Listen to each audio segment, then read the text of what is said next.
This story will be available to you in 7 different languages. The link is in the description. ನಮಸ್ಕಾರ. ಇಂದು ನಾನು ನಿಮ್ಮ ಮುಂದೆ ಧ್ರುವ ತಾರೆಯ ಕಥೆಯನ್ನು ಪ್ರಸ್ತುತಪಡಿಸುತ್ತಿದ್ದೇನೆ. ಇದು ಅಚಲ ಸಂಕಲ್ಪದ ಕಥೆಯಾಗಿದೆ. ಈ ಕಥೆ ವಿಷ್ಣು ಭಾಗವತ ಪುರಾಣದಿಂದ ನಮಗೆ ಸಿಗುತ್ತದೆ. ಭಕ್ತಿ ಮತ್ತು ದೃಢ ಇಚ್ಛಾಶಕ್ತಿಯಿಂದ ಏನನ್ನೂ ಸಾಧಿಸಬಹುದು ಎಂದು ಇದು ನಮಗೆ ಕಲಿಸುತ್ತದೆ. ನಮ್ಮ ಕಥೆ ಒಂದು ಭವ್ಯ ಅರಮನೆಯಲ್ಲಿ ಪ್ರಾರಂಭವಾಗುತ್ತದೆ. ಅಲ್ಲಿ ರಾಜ ಉತ್ತಾನಪಾದನು ತನ್ನ ಎರಡನೆಯ ರಾಣಿ ಸುರುಚಿ ಮತ್ತು ಮಗ ಉತ್ತಮ ಜೊತೆ ಕುಳಿತಿರುತ್ತಾನೆ. ಆಗ 5 ವರ್ಷದ ಪುಟ್ಟ ರಾಜಕುಮಾರ ಧ್ರುವ ಅಲ್ಲಿಗೆ ಬರುತ್ತಾನೆ. ಅವನು ಪ್ರೀತಿಯಿಂದ ತನ್ನ ತಂದೆಯ ತೊಡೆಯ ಮೇಲೆ ಕುಳಿತುಕೊಳ್ಳಲು ಬಯಸುತ್ತಾನೆ. ಆದರೆ ಮಲತಾಯಿ ಸುರುಚಿ ಅಹಂಕಾರದಿಂದ ತುಂಬಿದ್ದಾಳೆ. ಅವಳು ಧ್ರುವನನ್ನು ಗದರಿಸಿ ತೊಡೆಯಿಂದ ದೂರ ಸರಿಯಲು ಆದೇಶಿಸುತ್ತಾಳೆ. ಸುರುಚಿಯ ಅವಮಾನವು ಆಳವಾಗಿದೆ. ಮುಂದಿನ ಜನ್ಮದಲ್ಲಿ ಮಾತ್ರ ಇಲ್ಲಿ ಕೂರಬಹುದು ಎಂದು ಅವಳು ಅಣಕಿಸುತ್ತಾಳೆ. ಧ್ರುವನ ಮುಖವು ಗಾಢ ದುಃಖದಿಂದ ತುಂಬುತ್ತದೆ. ಅವಮಾನಿತನಾದ ಧ್ರುವ ಅಳುತ್ತಾ ತನ್ನ ತಾಯಿ ಸುನೀತಿಯ ಬಳಿಗೆ ಹೋಗುತ್ತಾನೆ. ಅಲ್ಲಿ ಅವನಿಗೆ ಶಾಂತ ಮಾರ್ಗದರ್ಶನ ಸಿಗುತ್ತದೆ ಮತ್ತು ಇಲ್ಲಿಂದ ಅವನ ಮಹಾನ್ ಪಯಣ ಶುರುವಾಗುತ್ತದೆ. ಧ್ರುವ ಅಳುತ್ತಾ ತನ್ನ ತಾಯಿ ಸುನೀತಿಯ ಬಳಿಗೆ ಹೋಗುತ್ತಾನೆ. ಅವನು ಕೇಳುತ್ತಾನೆ, ಅಮ್ಮ, ನನ್ನ ಸ್ಥಾನ ಏನು? ನಾನು ಎಂದಿಗೂ ತಂದೆಯ ಮಡಿಲಲ್ಲಿ ಕುಳಿತುಕೊಳ್ಳಲು ಸಾಧ್ಯವಿಲ್ಲವೇ? ಸುನೀತಿ ಶಾಂತಳಾಡಿದ್ದಾಳೆ. ಈ ಲೌಕಿಕ ರಾಜಪೀಠ ಮತ್ತು ತಂದೆಯ ಮಡಿಲು ತಾತ್ಕಾಲಿಕ ಎಂದು ಅವಳು ಮಗನಿಗೆ ವಿವರಿಸುತ್ತಾಳೆ. ಇದನ್ನು ಮರೆತು ಬಿಡು. ಅತ್ಯುನ್ನತ ಸ್ಥಾನವನ್ನು ಪಡೆಯಬೇಕಿದ್ದರೆ ನೀನು ಭಗವಾನ್ ವಿಷ್ಣುವಿನ ಆಶ್ರಯಕ್ಕೆ ಮಾತ್ರ ಹೋಗಬೇಕು. ಅವರೇ ನಿನಗೆ ನಿಜವಾದ ಸ್ಥಿರತೆಯನ್ನು ನೀಡಬಲ್ಲರು. ಧ್ರುವ ಧೈರ್ಯವಾಡಿ ರಾಜನ ಮಡಿಲಿಗೆ ಏರುತ್ತಾನೆ. ಸುರುಚಿ ಕೋಪದಿಂದ ನಿಂತಿದ್ದಾಳೆ. ಅವಳ ಕೈ ತಕ್ಷಣ ಧ್ರುವನನ್ನು ತಡೆಯುತ್ತದೆ. ಸುರುಚಿಯ ಕಟುಮಾತು, ಈ ಮಡಿಲಲ್ಲಿ ಕುಳಿತುಕೊಳ್ಳುವ ಹಕ್ಕು ನಿನಗಿಲ್ಲ. ಈ ಸ್ಥಾನ ನನ್ನ ಮಗ ಉತ್ತಮನಿಗಷ್ಟೇ ಸೇರಿದ್ದು. ಸುರುಚಿಯ ಅತಿ ದೊಡ್ಡ ಲೇವಡಿ. ನೀನು ಇಲ್ಲಿ ಕುಳಿತುಕೊಳ್ಳಲು ಬಯಸಿದರೆ ಹೋಗು. ಮುಂದಿನ ಜನ್ಮದಲ್ಲಿ ತಪಸ್ಸು ಮಾಡಿ ನನ್ನ ಗರ್ಭದಿಂದ ಹುಟ್ಟು. ಧ್ರುವನ ಕಣ್ಣುಗಳು ಕಣ್ಣೀರಿನಲ್ಲಿಂದ ತುಂಬಿಕೊಳ್ಳುತ್ತವೆ. ಅವನ ಮುಗ್ಧ ಮುಖ ಆಳವಾದ ದುಃಖ ಮತ್ತು ನೋವಿನಿಂದ ಕುಗ್ಗುತ್ತದೆ. ಧ್ರುವ ಅಪಮಾನಿತನಾಗಿ ಅರಮನೆಯ ನೆಲದ ಮೇಲೆ ವೇಗವಾಗಿ ಓಡುತ್ತಾನೆ. ಅವನ ಕಣ್ಣುಗಳಲ್ಲಿ ಈಗ ಕೋಪದ ಜೊತೆಗೆ ಒಂದು ಹೊಸ ಸಂಕಲ್ಪವೂ ಇದೆ. ಧ್ರುವ ಉತ್ಸಾಹದಿಂದ ತಂದೆಯ ಕಡೆಗೆ ಸಾಗುತ್ತಾನೆ. ಅವನು ರಾಜನ ಮಡಿಲಲ್ಲಿ ಕೂರಲು ಪ್ರಯತ್ನಿಸುತ್ತಾನೆ. ಅವನ ಮುಖ ಆಶೆಯಿಂದ ತುಂಬಿದೆ. ಸುರುಚಿ ಇದ್ದಕ್ಕಿದ್ದಂತೆ ಧ್ರುವನನ್ನು ತಡೆಯುತ್ತಾಳೆ. ಅವಳ ಧ್ವನಿ ಕಠೋರವಾಗಿದೆ. ರಾಜ ಉತ್ತಾನಪಾದ ಮೌನವಾಗಿ ಕುಳಿತಿರುತ್ತಾನೆ. ಮಧ್ಯಪ್ರವೇಶಿಸುವುದಿಲ್ಲ. ದೃಶ್ಯ 6. ಸುರುಚಿಯ ಕಠಿಣ ಸಂಭಾಷಣೆ. ನೀನು ಈ ರಾಜ ಸಿಂಹಾಸನದ ಮಡಿಲಲ್ಲಿ ಕೂರಲು ಸಾಧ್ಯವಿಲ್ಲ. ಈ ಸ್ಥಾನ ಕೇವಲ ಉತ್ತಮನಿಗೆ ಮಾತ್ರ. ಧ್ರುವ ಗೊಂದಲಕ್ಕೊಳಗಾಗಿದ್ದಾನೆ. ಅವನು ಅಳಲು ಶುರು ಮಾಡುವುದಿಲ್ಲ.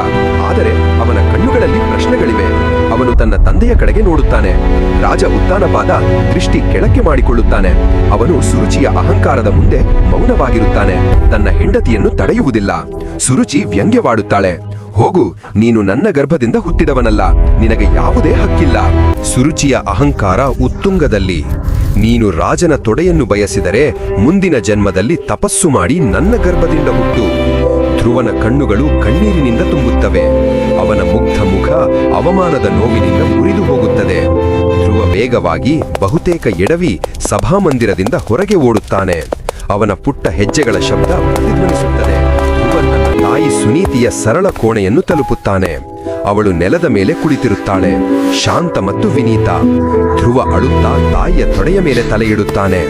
ಅವನು ಬಿಕ್ಕಿ ಬಿಕ್ಕಿ ಅಳುತ್ತಾ ಅವಮಾನದ ಸಂಪೂರ್ಣ ಘಟನೆಯನ್ನು ವಿವರಿಸುತ್ತಾನೆ. ಸುನೀತಿ ತನ್ನ ಮಗನ ತಲೆಯನ್ನು ನೇವರಿಸುತ್ತಾಳೆ. ಅವಳ ಕಣ್ಣುಗಳಲ್ಲಿಯೂ ದುಃಖವಿದೆ, ಆದರೆ ಅವಳ ಮುಖದಲ್ಲಿ ಶಾಂತ ಸ್ವೀಕಾರವಿದೆ. ಧ್ರುವನ ಪ್ರಶ್ನೆ, ಅಮ್ಮ, ನನ್ನ ಸ್ಥಾನ ಯಾವುದು? ಅಮ್ಮ, ನನ್ನ ಸ್ಥಾನ ಯಾವುದು? ಸುರುಚಿಯ ನಿಂದನೆಗಿಂತಲೂ ಮೇಲಾದ ಸ್ಥಾನ ಯಾವುದೂ ಇಲ್ಲವೇ? ಮಗನೇ, ಈ ಸಿಂಹಾಸನ ಮತ್ತು ಲೌಕಿಕ ವಸ್ತುಗಳು ಕ್ಷಣಿಕವಾಗಿವೆ. ಅತ್ಯುನ್ನತ ಸ್ಥಾನವು ಭಗವಾನ್ ವಿಷ್ಣುವಿನ ಚರಣಗಳಲ್ಲಿ ಮಾತ್ರ ಇದೆ. ಅವರೇ ನಿನಗೆ ನಿಜವಾದ ಸ್ಥಿರತೆಯನ್ನು ನೀಡಬಲ್ಲರು. ಧ್ರುವ ಅಳುವುದು ನಿಲ್ಲಿಸುತ್ತಾನೆ. ಅವನ ಕಣ್ಣುಗಳಲ್ಲಿ ಈಗ ಕಣ್ಣೀರಿನ ಬದಲು ಅಚಲ ಸಂಕಲ್ಪದ ಹೊಳಪು ಇದೆ. ಧ್ರುವ ದೃಢವಾಗಿ ಹೇಳುತ್ತಾನೆ, ಹಾಗಾದರೆ ನಾನು ಅತ್ಯುನ್ನತ ಸ್ಥಾನವನ್ನು ಪಡೆಯುತ್ತೇನೆ. ಅಂತಹ ಸ್ಥಾನವನ್ನು ಸುರುಚಿ ಎಂದಿಗೂ ಕಸಿದುಕೊಳ್ಳಲು ಸಾಧ್ಯವಿಲ್ಲ. ಧ್ರುವ ತನ್ನ ಮಗನ ಹಣೆಯನ್ನು ಚುಂಬಿಸುತ್ತಾಳೆ. ಅವಳು ತನ್ನ ಮಗ ಈಗ ಒಂದು ಮಹಾನ್ ಪ್ರಯಾಣವನ್ನು ಪ್ರಾರಂಭಿಸಲು ಹೊರಟಿದ್ದಾನೆಂದು ಅರ್ಥ ಮಾಡಿಕೊಳ್ಳುತ್ತಾಳೆ. ಧ್ರುವ ತನ್ನ ಸಾಮಾನ್ಯ ಹುಡುಗನ ವೇಷಭೂಷಣವನ್ನು ಬದಲಾಯಿಸುತ್ತಾನೆ ಮತ್ತು ಅರಮನೆಯನ್ನು ತ್ಯಜಿಸಿ ದೃಢ ಹೆಜ್ಜೆಗಳಿಂದ ಹೊರನಡೆಯುತ್ತಾನೆ. ಧ್ರುವ ಅರಮನೆಯ ಮುಖ್ಯ ದ್ವಾರದಿಂದ ಹೊರಬರುತ್ತಾನೆ.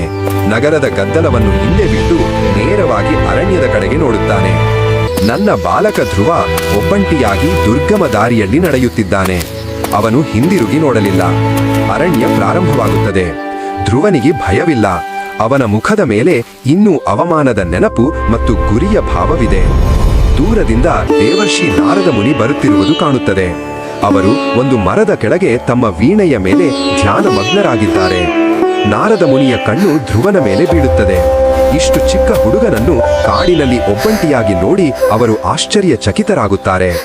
ನಾರದ ಮುನಿ ಧ್ರುವನ ಮುಂದೆ ಬಂದು ಪ್ರೀತಿಯಿಂದ ಅವನನ್ನು ತಡೆಯುತ್ತಾರೆ. ಮಗು, ನೀನು ಯಾರು? ಈ ಭಯಾನಕ ಕಾಡಿನಲ್ಲಿ ಏನು ಮಾಡುತ್ತಿದ್ದೀಯೆ? ಧ್ರುವ ಹೆದರದೆ ದೃಢವಾಗಿ ಹೇಳುತ್ತಾನೆ, ತಾನು ಅತ್ಯುನ್ನತ ಸ್ಥಾನವನ್ನು ಪಡೆಯಲು ತಪಸ್ಸು ಮಾಡಲು ಬಂದಿದ್ದೇನೆ ಎಂದು. ನಾರದ ಮುನಿ ಧ್ರುವನ ಕಥೆಯನ್ನು ಕೇಳುತ್ತಾರೆ. ಆ ಬಾಲಕನ ಅಚಲ ಸಂಕಲ್ಪ ಮತ್ತು ಅವನ ಸರಳತೆಯಿಂದ ಅವರು ಪ್ರಭಾವಿತರಾಗುತ್ತಾರೆ. ತಪಸ್ಸಿನ ಮಾರ್ಗ ಎಷ್ಟು ಕಠಿಣ ಎಂದು ಮುನಿ ವಿವರಿಸುತ್ತಾರೆ. ಅವರು ಅವನಿಗೆ ಅರಮನೆಗೆ ಹಿಂದಿರುಗಲು ಸಲಹೆ ನೀಡುತ್ತಾರೆ. ಧ್ರುವ ತಲೆ ಅಲ್ಲಾಡಿಸುತ್ತಾನೆ ಮತ್ತು ತಾನು ಹಿಂದಿರುಗುವುದಿಲ್ಲ ಎಂದು ಹೇಳುತ್ತಾನೆ. ಅವನಿಗೆ ಅಮರವಾದ ಸ್ಥಾನ ಬೇಕು. ನಾರದ ಮುನಿ ಧ್ರುವನ ದೃಢತೆಯನ್ನು ಗುರುತಿಸುತ್ತಾರೆ. ಈಗ ಅವರು ಅವನನ್ನು ತಡೆಯುವ ಬದಲು ಮಾರ್ಗದರ್ಶನ ನೀಡಲು ನಿರ್ಧರಿಸುತ್ತಾರೆ. ನಾರದ ಮುನಿ ಧ್ರುವನಿಗೆ ಯಮುನಾ ನದಿಯ ದಡದಲ್ಲಿರುವ ಶಾಂತ ಮಧುವನಕ್ಕೆ ಹೋಗುವಂತೆ ನಿರ್ದೇಶಿಸುತ್ತಾರೆ. ನಾರದ ಮುನಿ ಧ್ರುವನ ಕಿವಿಯಲ್ಲಿ ಮಹಾಮಂತ್ರವನ್ನು ಉಚ್ಚರಿಸುತ್ತಾರೆ. ಓಂ ನಮೋ ಭಗವತೆ ವಾಸುದೇವಾಯ. ಧ್ರುವ ಮಂತ್ರವನ್ನು ಜಾಗರೂಕತೆಯಿಂದ ಕೇಳಿ ಪುನರಾವರ್ತಿಸುತ್ತಾನೆ. ಅವನ ಮುಖದಲ್ಲಿ ಈಗ ನಂಬಿಕೆ ಮತ್ತು ಭಕ್ತಿಯ ಭಾವವಿದೆ. ನಾರದ ಮುನಿ ನಗುತ್ತಾರೆ ಮತ್ತು ಧ್ರುವ ಅವರಿಗೆ ನಮಸ್ಕರಿಸಿ ಹೊಸ ಉತ್ಸಾಹದಿಂದ ಮಧುವನದ ಕಡೆಗೆ ತನ್ನ ಪ್ರಯಾಣವನ್ನು ಮುಂದುವರಿಸುತ್ತಾನೆ. ಧ್ರುವ ಮಧುವನದ ಶಾಂತ ಮತ್ತು ಪವಿತ್ರ ಭೂಮಿಗೆ ಪ್ರವೇಶಿಸುತ್ತಾನೆ. ಅವನು ಸುತ್ತಲೂ ನೋಡುತ್ತಾನೆ ಮತ್ತು ತಪಸ್ಯೆಗಾಗಿ ಸೂಕ್ತವಾದ ಬಂಡೆಯನ್ನು ಆರಿಸಿಕೊಳ್ಳುತ್ತಾನೆ. ಅವನು ಬಂಡೆಯ ಮೇಲೆ ಕುಳಿತುಕೊಳ್ಳುತ್ತಾನೆ. ಕಣ್ಣುಗಳನ್ನು ಮುಚ್ಚಿ ಪುಟ್ಟ ಬಾಲಕನು ಧ್ಯಾನದಲ್ಲಿ ಲೀನನಾಗುತ್ತಾನೆ. ಅವನ ಬಾಯಿಯಿಂದ ನಿಧಾನವಾದ ಮಂತ್ರ ಪಠಣ ಪ್ರಾರಂಭವಾಗುತ್ತದೆ. ಮೊದಲ ಕೆಲವು ವಾರಗಳು ಧ್ರುವ ಕೇವಲ ಕಾಡಿನ ಹಣ್ಣುಗಳು ಮತ್ತು ಬೆರಿಗಳನ್ನು ತಿನ್ನುತ್ತಾನೆ. ಅವನ ದೇಹವು ಬಾಲ್ಯೋಚಿತವಾಗಿದೆ, ಆದರೆ ಅವನ ಮನಸ್ಸು ದೃಢವಾಗಿದೆ. ಕಾಲಾಂತರದಲ್ಲಿ ಧ್ರುವನ ದೇಹವು ಅಚಲವಾಗುತ್ತದೆ. ಅವನ ಸುತ್ತಲೂ ಎಲೆಗಳು ಮತ್ತು ಧೂಳು ಸಂಗ್ರಹವಾಗಲು ಪ್ರಾರಂಭಿಸುತ್ತದೆ. ತಪಸ್ಯೆಯ ತೀವ್ರತೆ. ಧ್ರುವ ಆಹಾರವನ್ನು ತ್ಯಜಿಸುತ್ತಾನೆ. ಈಗ ಅವನು ಯಮುನಾ ನದಿಯ ನೀರನ್ನು ಮಾತ್ರ ಕುಡಿದು ಬದುಕುತ್ತಾನೆ. ಜಿಂಕೆ ಮತ್ತು ಹುಲಿಗಳಂತಹ ಕಾಡು ಪ್ರಾಣಿಗಳು ಅವನ ಹತ್ತಿರ ಬರುತ್ತವೆ. ಅವು ಹುಡುಗನನ್ನು ಶಾಂತವಾಗಿ ನೋಡಿ ದೂರ ಹೋಗುತ್ತವೆ. ಅವನಿಗೆ ತೊಂದರೆ ನೀಡುವುದಿಲ್ಲ. ತಪಸ್ಸಿನ ಮುಂದಿನ ಹಂತ, ಧ್ರುವನು ನೀರನ್ನು ತ್ಯಜಿಸುತ್ತಾನೆ. ಅವನು ಕೇವಲ ಬ್ರಹ್ಮಾಂಡದ ಗಾಳಿಯ ಮೇಲೆ ಅವಲಂಬಿತನಾಗಿದ್ದಾನೆ. ಧ್ರುವನ ಉಸಿರಾಟ ಅತ್ಯಂತ ನಿಧಾನವಾಗುತ್ತದೆ. ಅವನ ಪ್ರಜ್ಞೆ ಕೇವಲ ಮಂತ್ರ ಮತ್ತು ಭಗವಾನ್ ವಿಷ್ಣುವಿನ ಧ್ಯಾನದ ಮೇಲೆ ಕೇಂದ್ರೀಕೃತವಾಗಿದೆ. ತಪಸ್ಸಿನ ಅಗ್ನಿಯಿಂದ ವಾತಾವರಣ ಬಿಸಿಯಾಗಲು ಪ್ರಾರಂಭಿಸುತ್ತಿದೆ. ಮಧುವನದ ಮರಗಳ ಎಲೆಗಳು ಗಾಳಿ ಇಲ್ಲದೆ ಕೂಡ ನಡುಗುತ್ತಿವೆ. ಧ್ರುವ ಕುಳಿತಿರುವ ಸ್ಥಳದ ಸುತ್ತಲಿನ ಮಣ್ಣು ಒಣಗಿ ಬಿರುಕು ಬಿಡಲು ಪ್ರಾರಂಭಿಸುತ್ತಿದೆ. ಭೂಮಿ ಪ್ರತಿಕ್ರಿಯಿಸುತ್ತಿದೆ. ಸ್ವರ್ಗಲೋಕ, ಸ್ವರ್ಗ. ದೇವತೆಗಳು ಗಾಬರಿಗೊಂಡಂತೆ ಕಾಣುತ್ತಿದ್ದಾರೆ. ಈ ಶಕ್ತಿ ಎಲ್ಲಿಂದ ಬರುತ್ತಿದೆ ಎಂದು ಅವರಿಗೆ ಅರ್ಥವಾಗುತ್ತಿಲ್ಲ. ದೇವತೆಗಳ ರಾಜ ಇಂದ್ರ ಮತ್ತು ಇತರ ದೇವತೆಗಳು ಸಭೆಯಲ್ಲಿ ಆತಂಕ ವ್ಯಕ್ತಪಡಿಸುತ್ತಾರೆ. ಮಗುವಿನ ಶಕ್ತಿ ಮತ್ತು ಸಂಕಲ್ಪವನ್ನು ಕಂಡು ಅವರು ಭಯಭೀತರಾಗಿದ್ದಾರೆ. ದೇವತೆಗಳು ಧ್ರುವನ ತಪಸ್ಸನ್ನು ಭಂಗಗೊಳಿಸಲು ನಿರ್ಧರಿಸುತ್ತಾರೆ. ಅವರು ಭ್ರಮೆಗಳು ಮತ್ತು ಅಪ್ಸರೆಯರನ್ನು ಕಾಡಿಗೆ ಕಳುಹಿಸುತ್ತಾರೆ. ಸುಂದರ ಅಪ್ಸರೆಯರು ಧ್ರುವನ ಸುತ್ತಲೂ ನೃತ್ಯ ಮಾಡುತ್ತಾರೆ. ಭಯಾನಕ ಶಬ್ದಗಳು ಮತ್ತು ಭೀಕರ ದೃಶ್ಯಗಳು ಸೃಷ್ಟಿಯಾಗುತ್ತವೆ. ಧ್ರುವ ವಿಚಲಿತನಾಗಿಲ್ಲ. ಅವನ ಕಣ್ಣುಗಳು ಮುಚ್ಚಿವೆ. ಯಾವುದೇ ಮಾಯೆ ಅವನ ಧ್ಯಾನವನ್ನು ಭಂಗಗೊಳಿಸಲು ಸಾಧ್ಯವಿಲ್ಲ. ತೀವ್ರ ತಪಸ್ಸಿನಿಂದಾಗಿ 3 ಲೋಕಗಳು, ಭೂಮಿ, ಪಾತಾಳ, ಸ್ವರ್ಗ ಅಸ್ಥಿರವಾಗುತ್ತವೆ. ಎಲ್ಲೆಡೆ ಅಶಾಂತಿ ಮತ್ತು ಉಷ್ಣತೆ ಹೆಚ್ಚಾಗುತ್ತವೆ. ವೈಕುಂಠದಲ್ಲಿ ಭಗವಾನ್ ವಿಷ್ಣು ತಮ್ಮ ಶೇಷ ಶಯನದಿಂದ ಏಳುತ್ತಾರೆ. ಧ್ರುವನ ಅಸಾಧಾರಣ ಭಕ್ತಿಯನ್ನು ಗುರುತಿಸಿ ಅವರು ನಗುತ್ತಾರೆ. ವಿಷ್ಣು ತಕ್ಷಣ ತಮ್ಮ ವಾಹನ ಗರುಡನ ಮೇಲೆ ಏರುತ್ತಾರೆ. ಅವರು ಭೂಮಿಯ ಕಡೆಗೆ ಪ್ರಯಾಣಿಸುತ್ತಾರೆ, ಏಕೆಂದರೆ ಆ ಹುಡುಗನ ಸಂಕಲ್ಪ ಈಡೇರಿದೆ. ತಪಸ್ಸಿನ ಸ್ಥಳದಲ್ಲಿ ಹಠಾತ್ತಾಗಿ ತೀವ್ರವಾದ ದಿವ್ಯವಾದ ಬೆಳಕು ಹರಡುತ್ತದೆ. ಅದು ಎಷ್ಟೊಂದು ಭವ್ಯವಾಗಿದೆಯೆಂದರೆ ಕಾಡಿನ ಕತ್ತಲು ದೂರವಾಗುತ್ತದೆ. ಭಗವಾನ್ ವಿಷ್ಣು ತಮ್ಮ ಚತುರ್ಭುಜ ರೂಪದಲ್ಲಿ ಭವ್ಯ ಆಭರಣಗಳೊಂದಿಗೆ ಧ್ರುವನ ಮುಂದೆ ಪ್ರತ್ಯಕ್ಷರಾಗುತ್ತಾರೆ. ಧ್ರುವನ ಕಣ್ಣುಗಳು ನಿಧಾನವಾಗಿ ತೆರೆದುಕೊಳ್ಳುತ್ತವೆ. ತನ್ನ ಮುಂದೆ ಭಗವಂತನ ಭವ್ಯ ದರ್ಶನವನ್ನು ನೋಡಿ ಅವನು ಸಂಪೂರ್ಣವಾಗಿ ಬೆರಗಾಗುತ್ತಾನೆ. ಧ್ರುವನು ತನ್ನ ಕಲ್ಪನೆಯಲ್ಲಿ ಭಗವಂತನನ್ನು ನೋಡಿದ್ದನು, ಆದರೆ ಈ ನಿಜವಾದ ರೂಪವು ಅವನ ಕಲ್ಪನೆಗಿಂತಲೂ ಹೆಚ್ಚು ಸುಂದರ ಮತ್ತು ಅದ್ಭುತವಾಗಿದೆ. ಧ್ರುವ ಭಾವುಕನಾಗುತ್ತಾನೆ. ಅವನ ತಪಸ್ಸಿನ ಫಲವು ಅವನ ಮುಂದಿದೆ. ಅವನು ತನ್ನ ಕಣ್ಣೀರನ್ನು ತಡೆಯಲು ಅಸಮರ್ಥನಾಗುತ್ತಾನೆ. ಧ್ರುವ ತಕ್ಷಣವೇ ಎದ್ದು ಭಗವಂತನ ಪಾದಗಳಿಗೆ ನಮಸ್ಕರಿಸುತ್ತಾನೆ. ಅವನು ಶಬ್ದಗಳಿಲ್ಲದೆ ಕೇವಲ ಭಕ್ತಿಯಿಂದಲೇ ಅವರಿಗೆ ಪ್ರಣಾಮ ಸಲ್ಲಿಸುತ್ತಾನೆ. ಭಗವಾನ್ ವಿಷ್ಣು ತನ್ನ ಶಂಖದಿಂದ ಮಧುರವಾದ ಧ್ವನಿಯನ್ನು ಹೊರಡಿಸುತ್ತಾನೆ. ಅದು ಧ್ರುವನ ಮನಸ್ಸನ್ನು ಶಾಂತಗೊಳಿಸುತ್ತದೆ ಮತ್ತು ಸ್ಪಷ್ಟಗೊಳಿಸುತ್ತದೆ. ಭಗವಾನ್ ವಿಷ್ಣು ನಗುತ್ತಾರೆ. ಅವರ ಮುಖ ಪ್ರೀತಿ ಮತ್ತು ಕರುಣೆಯಿಂದ ತುಂಬಿದೆ. ಅವರು ಧ್ರುವನೊಂದಿಗೆ ಸಂಭಾಷಣೆ ಪ್ರಾರಂಭಿಸುತ್ತಾರೆ. ಭಗವಂತ ಧ್ರುವನನ್ನು ಕೇಳುತ್ತಾರೆ, ನಾನು ನಿನ್ನ ಅಚಲ ಭಕ್ತಿಯಿಂದ ಸಂತೋಷಗೊಂಡಿದ್ದೇನೆ. ಕೇಳು ಮಗುವೆ, ನಿನಗೆ ಯಾವ ಬರಬೇಕು? ತಂದೆಯ ತೊಡೆಯ ಮೇಲೆ ಅತ್ಯುನ್ನತ ಸ್ಥಾನ ಪಡೆಯಲು ಬಂದಿದ್ದೆ ಎಂದು ಧ್ರುವನಿಗೆ ನೆನಪಾಗುತ್ತದೆ. ಆದರೆ ಈಗ ಅವನ ಆಸೆ ಬದಲಾಗಿದೆ. ಪ್ರಭು, ನಾನು ನಿಮ್ಮನ್ನು ಕಂಡುಕೊಂಡಿದ್ದೇನೆ. ಈಗ ನನಗೆ ಲೌಕಿಕ ವಸ್ತುಗಳು ಬೇಡ. ನನಗೆ ನಿಮ್ಮ ಸೇವೆ ಮಾತ್ರ ಬೇಕು. ಭಗವಾನ್ ಧ್ರುವನ ಪವಿತ್ರ ಇಚ್ಛೆಯಿಂದ ಇನ್ನಷ್ಟು ಸಂತುಷ್ಟರಾಗುತ್ತಾರೆ. ಅವರು ಬಾಲಕನ ಹಣೆಯನ್ನು ಸ್ಪರ್ಶಿಸುತ್ತಾರೆ. ಭಗವಾನ್ ವರ ನೀಡುತ್ತಾರೆ. ಧ್ರುವ, ನೀನು ಅತಿ ಎತ್ತರದ ಮತ್ತು ಅಚಲವಾದ ಸ್ಥಾನವನ್ನು ಪಡೆಯುವೆ. ನೀನು ಧ್ರುವ ತಾರೆಯಾಗುವೆ. ನೀನು ಶಾಶ್ವತವಾಗಿ ಸ್ಥಿರತೆಯ ಸಂಕೇತವಾಗಿರುವೆ ಮತ್ತು ಮಾರ್ಗದರ್ಶಕನಾಗಿ ಕರೆಯಲ್ಪಡುವೆ. ಧ್ರುವ ಕೃತಜ್ಞತೆಯಿಂದ ಭಗವಂತನನ್ನು ನೋಡುತ್ತಾನೆ.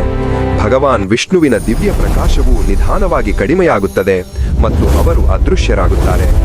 ಧ್ರುವನ ಸಂಕಲ್ಪ ಈಡೇರಿತು. ಭಗವಾನ್ ವಿಷ್ಣು ಅದೃಶ್ಯರಾದ ನಂತರ ಧ್ರುವನು ಅಲ್ಲೇ ಶಾಂತವಾಗಿ ಕುಳಿತಿದ್ದಾನೆ. ಅವನ ಮುಖದ ಮೇಲೆ ಈಗ ಅವಮಾನ ಅಥವಾ ದುಃಖವಿಲ್ಲ.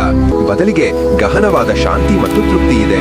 ತಾನು ಪ್ರಪಂಚದ ಅತ್ಯುನ್ನತ ಸ್ಥಾನವನ್ನು ಪಡೆದಿರುವೆ ಎಂದು ಧ್ರುವನಿಗೆ ತಿಳಿದಿದೆ. ಅವನ ಬಾಲ್ಯದ ಗುರಿ ಈಗ ಅಮರತ್ವವಾಗಿ ಬದಲಾಗಿದೆ. ಅವನು ಕಾಡಿನಿಂದ ಅರಮನೆಯ ಕಡೆಗೆ ಹೊರಡುತ್ತಾನೆ. ಅವನ ಪ್ರಯಾಣ ಪೂರ್ಣಗೊಂಡಿದೆ ಮತ್ತು ಅವನು ವಿಜಯಶಾಲಿಯಾಗಿ ಮರಳುತ್ತಿದ್ದಾನೆ. ರಾಜ ಉತ್ತಾನಪಾದ ಮತ್ತು ರಾಣಿ ಸುನೀತಿ ಅರಮನೆಯಲ್ಲಿ ಚಿಂತಿತರಾಗಿ ಕುಳಿತಿದ್ದಾರೆ. ಅವರಿಗೆ ಧ್ರುವನ ಸುರಕ್ಷತೆಯ ಬಗ್ಗೆ ಚಿಂತೆ ಇದೆ. ಅನಿರೀಕ್ಷಿತವಾಗಿ ಧ್ರುವ ಅರಮನೆಗೆ ಪ್ರವೇಶಿಸುತ್ತಾನೆ. ಅವನು ಮೊದಲಿಗಿಂತ ಹೆಚ್ಚು ತೇಜಸ್ವಿ ಮತ್ತು ಆತ್ಮವಿಶ್ವಾಸದಿಂದ ತುಂಬಿದ್ದಾನೆ. ರಾಜ ಉತ್ತಾನಪಾದ ಧ್ರುವನನ್ನು ಓಡಿ ಅಪ್ಪಿಕೊಳ್ಳುತ್ತಾನೆ. ಅವನಿಗೆ ತನ್ನ ಮಗನ ತಪಸ್ಸಿನ ಶಕ್ತಿಯ ಅರಿವಾಗುತ್ತದೆ. ಸುರುಚಿ ಕೂಡ ಅಲ್ಲಿ ನಿಂತಿದ್ದಾನೆ.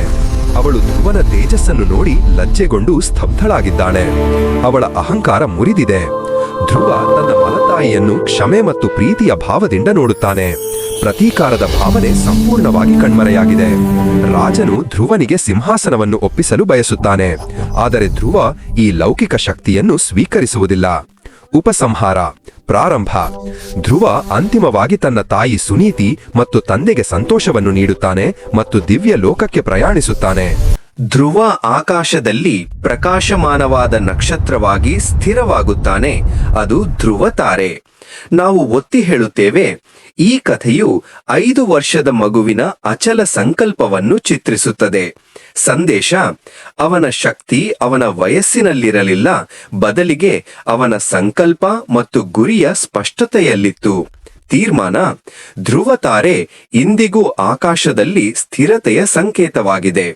ಭಕ್ತಿಯಿಂದ ಎಲ್ಲವೂ ಸಾಧ್ಯ ಎಂದು ನಮಗೆ ನೆನಪಿಸುತ್ತದೆ. ಇದು ಧ್ರುವ ತಾರೆಯ ಕಥೆ. ಯಾರು ಅಪಮಾನವನ್ನು ಅಮರತ್ವವಾಗಿ ಪರಿವರ್ತಿಸಿದರು. ಧನ್ಯವಾದಗಳು.